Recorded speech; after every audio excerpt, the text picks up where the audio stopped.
Hello my dear friends, welcome to my YouTube channel GN maths.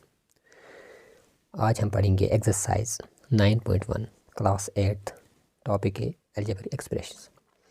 इससे पहले हमने इसका इंट्रोडक्शन पढ़ा था, उस वीडियो की लिंक मैं डिस्क्रिप्शन में डाल दूँगा, वहाँ से आप देख सकते हैं।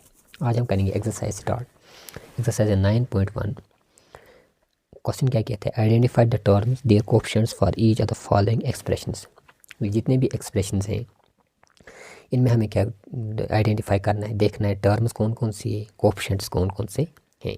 पहले मैं यहाँ पर आपको एग्जांपल के ज़रिए दिखाऊंगा। अगर हमारे पास ये है 4xy और है प्लस 3x, यहाँ पर हमने देखा ये जो हमारे पास एक एक्सप्रेशन है, यहाँ पर ये जो हमारे पास 4xy है ये एक टर्म है और 3x एक टर्म है। हमने पढ़ा था टर्म क्या होती है, टर्म होता है product of variables and constants. Variable और कांस्टेंट का जो प्रोडक्ट होता है वो कहलाते हैं टर्म।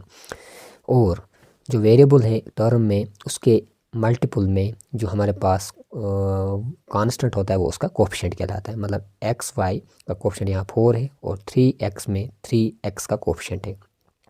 अब अगर हम यहाँ देखेंगे इसका कोएफिशिएंट टर्म्स, इस एक्सप्रेशन में क्या क्या टर्म्स हैं। एक टर्म है 4xy और दूसरी टर्म है 3x। और अब अगर हम देखेंगे कोएफिशिएंट्स यहाँ ये वाले टर्म, इसका xy का पूरे का कोएफिशिएंट है 4। जो भी यहाँ पर xy है, yz है, मीन्स वो वेरिएबल है, उसके साथ जो भी मल्टीप्लाई में कांस्टेंट होगा वो उसका कोएफिशिएंट कहलाएगा। x का कोएफिशिएंट यहाँ पर 3 है। ऐसे हमारे पास यहाँ पर इन क्वेश्चन में भी टर्म्स और हमारे पास जो कोएफिशिएंट्स है उनको अलग अलग करना है। अब हम क्वेश्चन नंबर 1 पढ़ेंगे। क्या है क्वेश्चन नंबर 1? हमें ये एक्सप्रेशंस दिए हैं, इनमें टर्म्स को अलग करना है और कोएफिशिएंट्स को अलग करना है। सबसे पहले हम देंगे पहली वाली टर्म 5xy z² - 3zy, ये एक एक्सप्रेशन है। इसमें देखिए हम टर्म्स क्या क्या हैं। एक है 5xy z², ये एक टर्म है, हो गया 5xy z², ये एक टर्म है। उसके बाद कॉमन ये वाली दूसरी टर्म है 3zy। देखो यहाँ पे 3zy एक टर्म है, लेकिन यहाँ पर इसके साथ माइनस है, ये इसका अपना माइनस है, क्योंकि हमारे पास ऑलरेडी पता है जो एक्सप्रेशन होती है वो पॉजिटिव साइन में होती है, इसलिए इसका ये अपना साइन है, हो गया -3zy, जो कि दूसरी टर्म।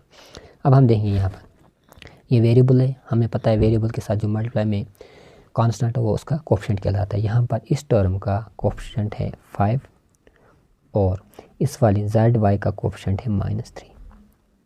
ये हमारे पास हो गया पहला पार्ट। हमें पता है कि टर्म्स को जो सेपरेट करता है वो कौन सा करता है, प्लस या माइनस। यहाँ पर भी हमारे पास 3 टर्म्स है, 1 एक टर्म है, x एक टर्म है और x² एक टर्म है। हम लिखेंगे 1 एक टर्म है, x दूसरी टर्म है, x² तीसरी टर्म। अब इनके कोएफिशिएंट्स, यहाँ 1 है, 1 खुद ही वेरिएबल है, कांस्टेंट है, इसलिए ये कोएफिशिएंट है। x के साथ कुछ नहीं है, जहाँ कुछ नहीं वहाँ क्या होता है 1, इसका कोएफिशिएंट 1। और x² के साथ कहाँ कुछ नहीं, यहाँ पर भी क्या होगा 1, क्योंकि 1 के साथ मल्टीप्लाई है। अब देखेंगे हम थर्ड पार्ट में टर्म क्या है 4xy², एक टर्म है, 4x² y² z² दूसरी टर्म है, ये 4xy² एक टर्म है, 4x² y² z² एक टर्म है, लेकिन इसके साथ अपना माइनस हो गया -4x² y² z², और हमारे पास कौन सी टर्म है z²। अब देखेंगे हम कोएफिशिएंट्स। इस टर्म का कोएफिशिएंट क्या है 4, xy² के साथ मल्टीप्लाई में 4, इसका कोएफिशिएंट भी -4, क्योंकि 4 है ऑलरेडी, इसलिए इसके साथ माइनस है, ये -4।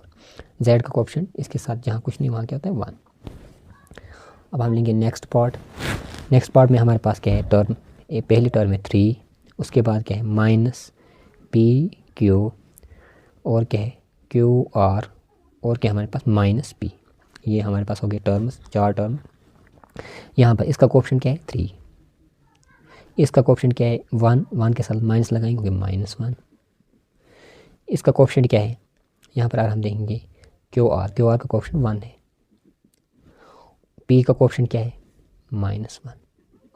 अब यहाँ पर यह हमें समझना है, यहाँ पर अगर हमारे पास x/2, इसका मतलब ये हम इसको ऐसे भी लिख सकते हैं 1/2 मल्टीप्लाई बाई x।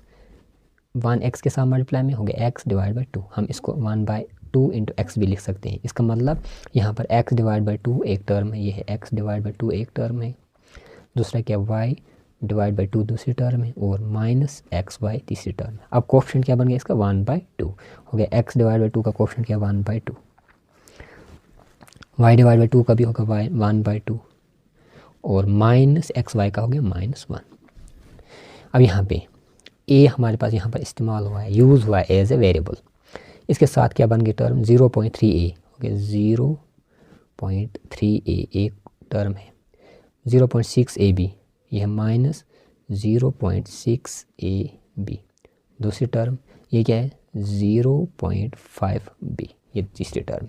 अब देखेंगे कोफिशिएंट, ये वेरिएबल है, इसके साथ कोफिशिएंट 0.3, दूसरा क्या है -0.6, यहाँ पर -0.6 को हमारे पास कांस्टेंट है, यहाँ क्या है 0.5। ये हमारे पास हो गया पहला वाला क्वेश्चन।